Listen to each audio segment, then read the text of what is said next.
அல்லாஹு தஆலா மருந்து இறக்கியிருக்கிறது சொன்னார், நிவாரணத்தை இறக்கியிருக்கிறது சொன்னார். நாம தேடல. அல்லாஹ் எங்க இறக்கி வச்சிருக்கிறான்?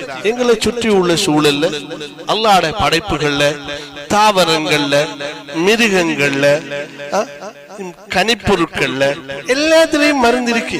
இன்றைக்கு உலகம் ஒரு பெரிய ஆய்வு செய்யுது.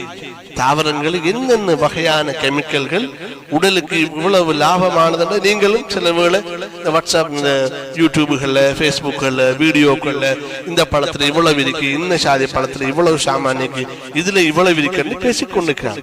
அப்ப அல்லாஹு தஆலா ஹுவல்லதி خلق لكم ما في الارض جميعا, பூமியில இருக்கிற எல்லாத்தையும் உங்களுக்கு தான் படைச்சு. ஏதோ ஒரு காரணம் ஒன்று இருக்கு. இப்ப நம்மளை பொறுத்தவரையில நாம சும்மா ரசிகர்கள் தான்.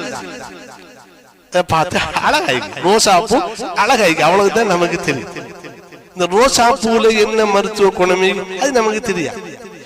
எந்த அளவுக்கு சொன்னா நம்ம அந்த அல்லாஹ்வுடைய படைப்புகளை பற்றிய சிந்தனை இல்லாதவர்கள் எந்த அளவுக்கு அல்லாஹ் தஆலா தென்னை மரத்தை படைச்சிருக்காங்க. என்ன செஞ்சிருக்கான்? நம்முடைய சிந்தனைகள்ல உள்ள குழப்பம். அல்லாஹு தஆலா தென்னை மரத்தை படைச்சிருக்கான்.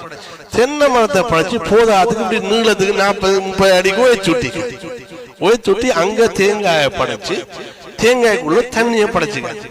நம்ம எவ்வளவு புத்திசாலிகள் என்றா அந்த தேங்காயை வாங்கி உடைச்சு சிங்குக்குள்ள அந்த தண்ணியை ஊத்திடுவோம். என்ன செய்யணும்? சிங்குக்குள்ள அந்த தண்ணியை ஊத்திடுவோம்.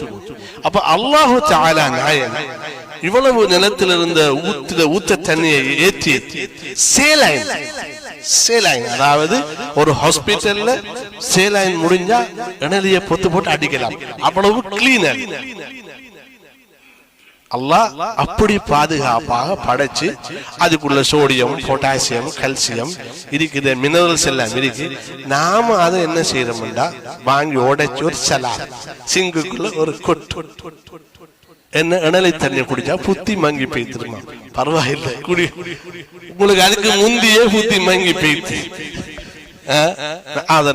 அல்லாஹ் சுப்ஹானஹு வ தஆலா நான் உதாரணத்துக்காக சொல்றேன்.